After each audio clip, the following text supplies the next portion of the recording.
Welcome back, friends. If you want to know the real condition of your Samsung A57 battery, stay tuned because I'm going to show you, is your Samsung A57 battery is dying?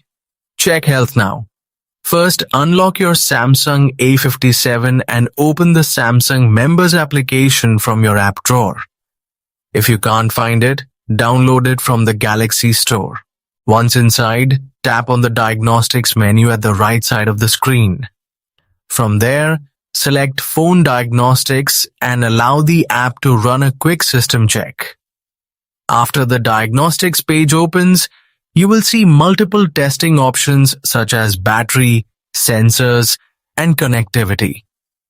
Locate the battery status option and tap on it. Now, start the test and wait patiently while the system analyzes your battery condition.